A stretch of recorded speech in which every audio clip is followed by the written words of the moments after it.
Welcome to stock study. এই ভিডিওতে আমরা সেক্টর নিয়ে আলোচনা করব। নেক্সট উইকের ইম্পর্টেন্ট সেক্টর কী হতে পারে, সেখান থেকে মুভমেন্ট কেমন আসতে পারে, এবং কমোডিটি মার্কেটে নিফটি ব্যাংক নিফটি ছাড়াও ক্রুড অয়েল গোল্ডের কেমন মুভমেন্ট হতে পারে, ট্রেন্ড কোন দিকে যাচ্ছে সেটা নিয়ে ইম্পর্টেন্ট ডিসকাশন এই ভিডিওতে আমি করব। লাস্ট উইকের যদি আমরা সেক্টর পারফরমেন্স দেখি, দেখুন এখান থেকে লাস্ট উইকের দুটো সেক্টর, বিশেষত যদি আমরা এটাকে বলি ফার্মা সেক্টর এবং হেলথ কেয়ার সেক্টর, এই দুটো সেক্টর এখানে পজিটিভ সাইডে রয়েছে। এবং এনার্জি সেক্টর লাস্ট দিন বৃহস্পতিবারের দিন মার্কেটটা পজিটিভ সাইডে মুভমেন্ট হয়েছে এবং এনার্জি সেক্টর পজিটিভ সাইডে last 7 days, that means last যদি আমরা উইকেও দেখি তাহলে কিন্তু মার্কেটে একটা পজিটিভ সাইডে এই দুটো ছিল। বাকি এখানে মেজর যদি আমরা কন্ট্রিবিউশন নেগেটিভ সাইডে দেখি মার্কেটে মিডিয়া সেক্টর, কারণ আমরা দেখেছি জে এন্টারটেনমেন্টে মার্কেটে একটা নেগেটিভ সেক্টরে মুভমেন্ট হয়েছে। জে এন্টারটেনমেন্টের একটা নিউজ এসছে যেখানে থেকে জে এন্টারটেনমেন্টের মোর দ্যান 30% ফল হয়েছে। তো এটা নিয়ে একটা আলাদা ভিডিও আপনাদের সঙ্গে শেয়ার করেছি, এখন যারা ভিডিও দেখেননি ওই ভিডিওটা দেখতে পারেন। ব্যাঙ্কিং সেক্টরে একটা কারেকশন হয়েছে, ব্যাঙ্কিং সেক্টরের এখানে মোর দ্যান 6% কারেকশন হয়েছে। যদি প্রাইভেট ব্যাঙ্ক দেখি, প্রাইভেট ব্যাঙ্কের 7.2%, এইচডিএফসি ব্যাঙ্ক এখানে সব থেকে বড় কন্ট্রিবিউশন। তো এখান থেকে নেক্সট উইকের ইম্পর্টেন্ট সেক্টর কী হতে পারে, কোন সেক্টরে ওখানে পারফরমেন্স দেখাতে পারে ভালো পজিটিভ সাইডে। দেখুন বাজার যেহেতু নেগেটিভ ট্রেন্ডেই আছে, পজিটিভ সাইডে মুভমেন্টের জন্য বাজারের যদি আমরা দেখি সেক্ষেত্রে আইটি সেক্টর একটা পজিটিভ সাইডে মুভমেন্ট হতে পারে। এবং আইটি সেক্টরে আমি প্রিভিয়াস টাইমে আপনাদের সঙ্গে ডিসকাস করেছি, তো আইটি সেক্টর স্টকগুলোর উপর নজর রাখতে পারেন। এবং এই আইটি স্টক যদি আমরা দেখি লাস্ট বৃহস্পতিবার কিন্তু এখান থেকে একটা কারেকশান মার্কেটে দিয়েছিল।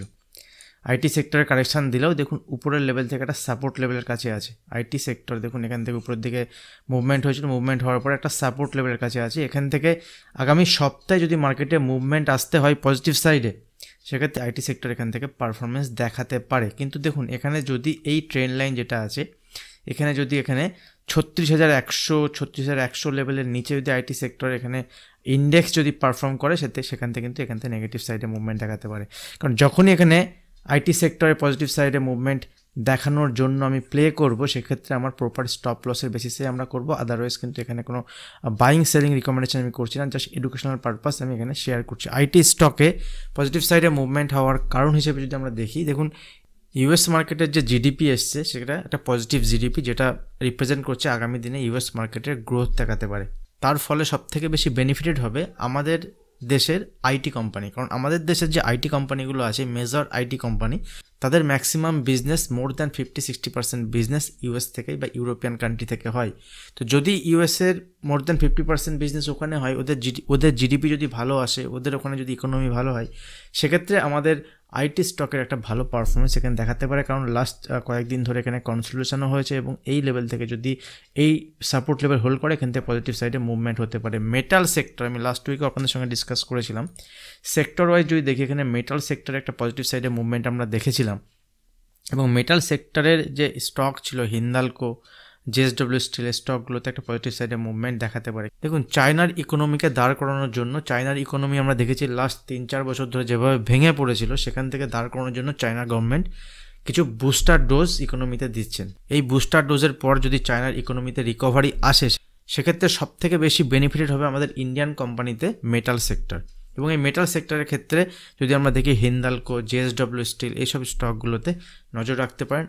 যদি আমরা হিন্দালকোর ক্ষেত্রে দেখি, এখন ইম্পর্টেন্ট রেজিস্ট্যান্স লেভেল হচ্ছে এই লেভেলটা 575 একটা হার্ডেল, কারণ এখানে টাইম স্পেন্ড করে এখান থেকে ফল হয়েছে। ফার্দার এটাকে আমরা একটা পুলব্যাক দেন নিচে এসছে, আবার উপরের দিকে মুভমেন্ট দেওয়ার চেষ্টা চলছে। 575 উপরে যদি সাস্টেন করে সেক্ষেত্রে এখান থেকে নিউ র্যালি এখান থেকে আমরা দেখতে পারি 5-7% মুভমেন্ট আগামী দিনে দেখাতে পারে। ঠিক আছে, তো এই স্টকটার উপর নজর রাখতে পারেন। এবং এখানে আরও যে স্টক আছে যেমন জেএসডব্লিউ স্টিল, দেখুন লোয়ার লেভেল থেকে একটা রিকভারি দেওয়ার চেষ্টা চলছে। যদি এখানে সাস্টেন করে সেক্ষেত্রে উপরের দিকে মুভমেন্ট আসতে পারে।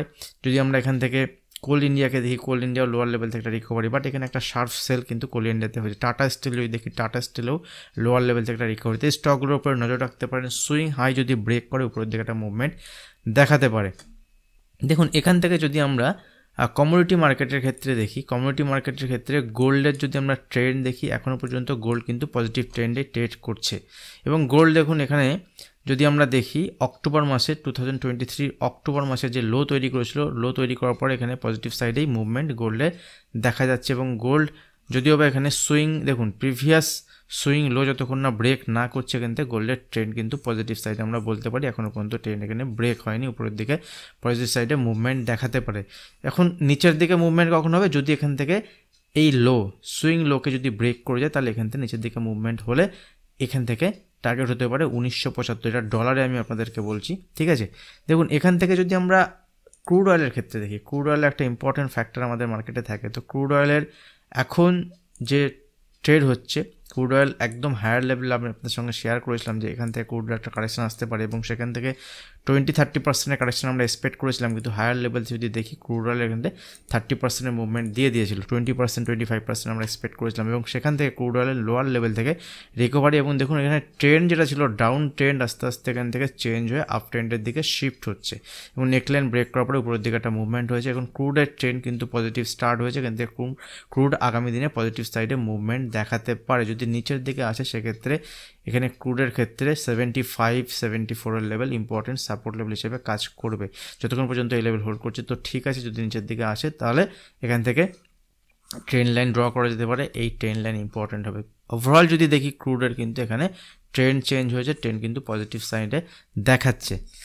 মার্কেটের যদি আমরা নেক্সট উইকের জন্য দেখি, এখনও পর্যন্ত সমস্ত সেক্টর যদি আমরা বিবেচনা করি সেক্ষেত্রে মেটাল সেক্টর এবং আইটি সেক্টরে একটা পজিটিভ সাইডের মুভমেন্ট দেখাতে পারে যদি মার্কেটে কোনো পজিটিভনেস থাকে। আদারওয়াইজ কিন্তু এখানে বাকি যে সেক্টরগুলো আছে তাদের মধ্যে যদি ফাইন্যান্সিয়াল সেক্টর দেখি, যদি এইচডিএফসি ব্যাংকের সাপোর্ট আসে, বাকি যদি ব্যাঙ্কিং সেক্টরের সাপোর্ট আসে সেক্ষেত্রে মুভমেন্ট দেখাতে পারে। বাট এখনও কোনো সাইন নেই উপরের দিকে মুভমেন্ট হওয়ার, সাইন এলে ডিসকাস করা যাবে। কারণ যখন শার্প ফল হয়, শার্প ফল হওয়ার পরে লোয়ার লেভেলে অ্যাটলিস্ট 2-4 দিনের কনসোলিডেশন খুব দরকার। যদি কনসোলিডেশন এখানে হওয়ার পরে ফার্দার উপরের দিকে মুভমেন্ট দেখাতে পারে। আদারওয়াইজ কিন্তু এখনও পর্যন্ত কোনো এখানে সাইন নেই। দেখুন বাকি যদি আমরা এখানে সেক্টর হিসেবে অটো সেক্টরকে দেখি, অটো সেক্টরের লাস্ট দিনেও আমরা দেখেছি বাজাজ অটোর একটা পজিটিভ সাইডে মুভমেন্ট হতে। তো এখানে নিফটি অটোকে যদি দেখি, দেখুন অটো সেক্টরে কিন্তু উপরের দিকে একটা টপ ফরমেশন চলছে।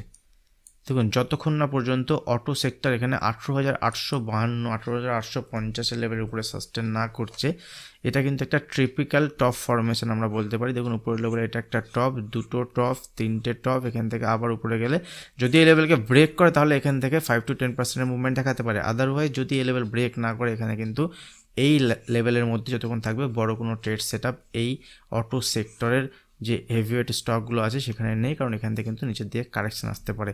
সব কিছু পজিটিভ থাকলেও বাজারে যখনই ইনভেস্টমেন্ট বা পজিশনের বেসে ট্রেড করা হয় সেক্ষেত্রে সেট আপ তৈরি হলে তারপর সেখানে ট্রেড নেওয়া যাবে। আদারওয়াইজ মনে হচ্ছে বলে কোনো ট্রেড সেট আপ কিন্তু এখানে করা যাবে না। ভিডিও যদি ভালো লাগে অবশ্যই ভিডিওতে লাইক করবেন, এরকমই আপডেট পাওয়ার জন্য চ্যানেল সাবস্ক্রাইব করে বেল আইকনটি প্রেস করবেন। আজ ভিডিও এখানে শেষ করছি, দেখা হবে নেক্সট ভিডিওতে। ধন্যবাদ।